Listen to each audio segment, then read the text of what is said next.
You were never locked in by the world. You were locked in by a belief, not a wall, not a chain, a sentence whispered so many times you started calling it truth. You can't. You can't say that. You can't want that. You can't go there. You can't be more than this. And somewhere along the way, you believed it. Not because it was true, but because it was safe. Because freedom, real freedom, doesn't just require movement. It requires confrontation with the self, with the past, with the illusion. And you've been avoiding that confrontation for years. You call it comfort. You call it being realistic. You call it responsibility. But it's not that. It's fear disguised as structure. It's shame disguised as humility. It's submission disguised as the right thing to do. But here's the truth. You were never caged by your circumstances. You were caged by the story you told yourself about them. There are no guards. There are no bars. There's just an idea reinforced through repetition, wrapped in survival, cemented in silence. And the scariest part? You built it, brick by brick, memory by memory, lie by lie, until your own mind became your master, until your own voice became your warden, until your own dreams started sounding like delusion.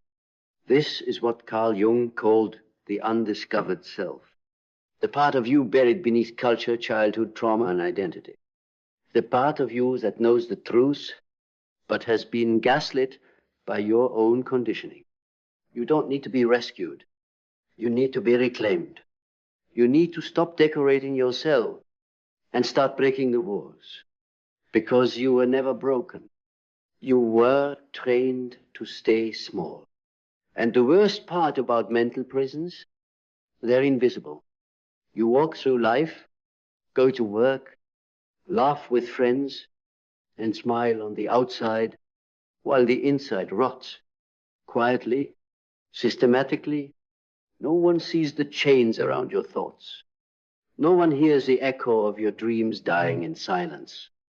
But you do. You always do. You feel it when you look in the mirror. You feel it when you can't sleep. You feel it in the emptiness after every achievement that didn't set you free. That ache, that void, that slow sinking dread, that's the soul suffocating behind the bars of your own beliefs. You're not tired because you're lazy. You're tired because it takes everything you have to act normal in a life that doesn't fit your spirit. This is where Cyphoria begins. That sacred moment of psychological dissonance when you finally realize the system you're trapped in was built by you. And it doesn't make you a failure. It makes you ready. Ready to unlearn. Ready to unhook. Ready to disobey the scripts that were handed down like family heirlooms. You see, we inherit more than genes. We inherit mental cages. We inherit silence. We inherit guilt for wanting more. But your job is not to repeat the lineage. Your job is to liberate it. You do not honor your ancestors by staying broken. You honor them by becoming what they never had permission to be. Free, fully, unapologetically, whole. But to be free, you must shift your mindset. No more rehearsing trauma. No more romanticizing struggle. No more idolizing your limitations. This is the rebirth of your mind. The moment you say, I'm done confusing safety with slavery. Comfort is not peace. Stability is not freedom. Being liked is not the same as being alive. The strong mind is not the one that always wins. It's the one that questions. It questions the fear. It questions the rules. It questions the shame that kept you obedient in places you were meant to outgrow. You don't need more motivation. You need more clarity. Clarity about who you are when no one's watching. Clarity about what you truly want when no one else's voice is in the room. Clarity about what you are willing to walk away from, even if it makes you the villain in someone else's story. Because clarity is painful, but clarity is truth. And truth is what unlocks the door. You've been trying to feel better inside the cage, trying to fix your mood without questioning your meaning, trying to find happiness in a structure designed to keep you contained. But you don't heal by making your prison prettier. You heal by walking out. You don't need a new routine. You need a new reality. And to create that, you must believe. You must build belief that is stronger than your fear. That is louder than your past. That is more loyal to your future than to the people who want you to stay the same. Belief isn't blind. It's brave.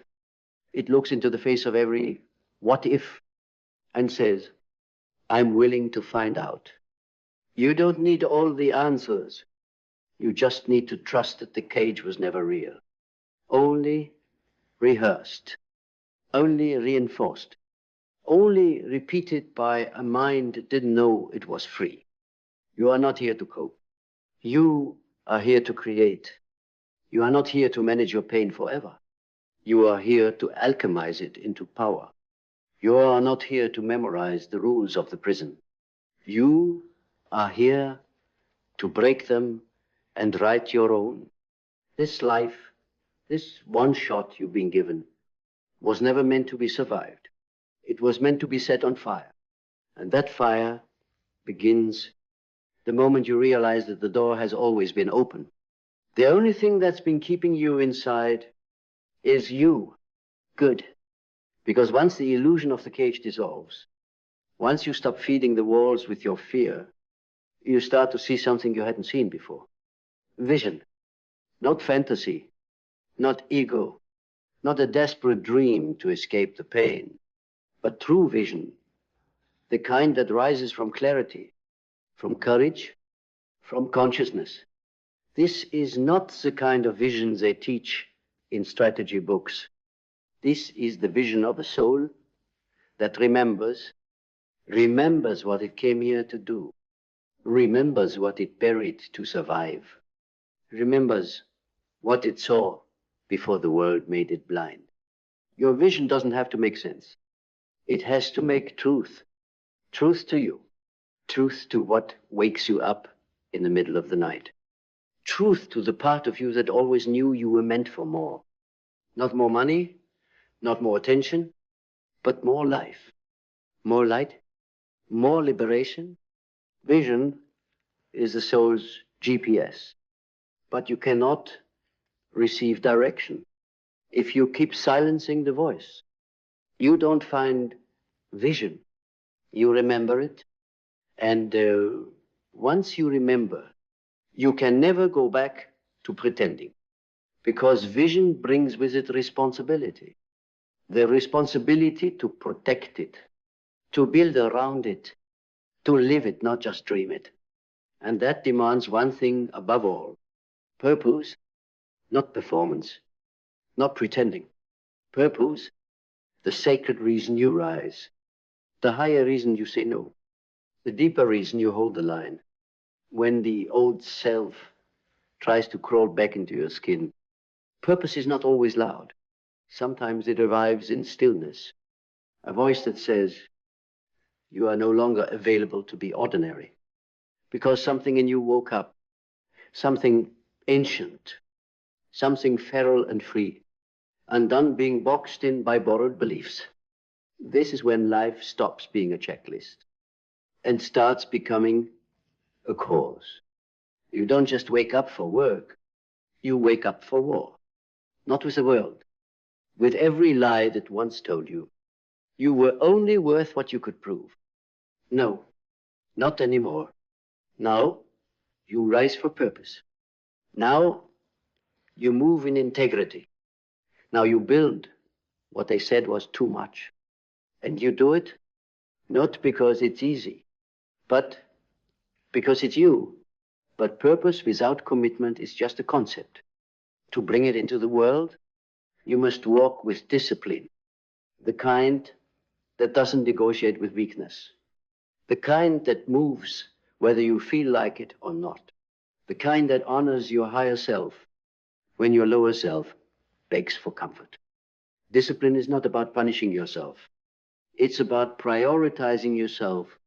It's how you show the universe, your mind, your body, your shadow, that you are serious about liberation. You've already seen what being undisciplined costs. Relationships that drain, dreams that die in journals, potential that rusts behind procrastination. But not anymore. Now every action is sacred. Every habit is a statement. Every time you keep a promise to yourself, you build the architecture of a free mind. Discipline is not a restriction. It's your rescue. It's what pulls you from the gravity of who you used to be into the future that already exists, if you're brave enough to meet it. And you meet it through action, not talking, not journaling, not preparing for months, because you're not ready yet. You are ready, not because it's perfect, but because it's true. Every time you take a step, you chip away at the illusion of limitation. Every time you speak your truth, you rip one more brick out of the wall. Every time you do what your fear told you not to, you walk one step closer to the open field. Action makes it real. Action gives your soul evidence. It tells the deepest part of you, we're not prisoners anymore. And that part of you begins to believe. And when belief and behavior align, your life becomes undeniable. Not because it's loud, but because it's rooted. Not because you're flawless, but because you are finally free. And freedom isn't a moment, it's a process of integration, where you stop trying to run from who you were and start bringing every version of you to the table. The wounded one, the confused one, the one who stayed too long, the one who left too soon, the one who sabotaged, the one who survived. You gather them, you face them, you hold them, and you say, we're not at war anymore. You don't shame your past. You study it. You don't amputate your shadow. You instruct it. You don't erase the mistakes. You elevate them into medicine, into mastery, into memory that now serves rather than enslaves. This is how the prison dissolves. Not by destroying your past, but by finally choosing to integrate it into power. And when you've done that, when you've made peace with your paradox, when you no longer fear being misunderstood, you step into your final truth. You were never trapped. You were trained to believe you were. Trained by trauma, trained by fear, trained by silence, trained by survival. But the training ends when awareness begins.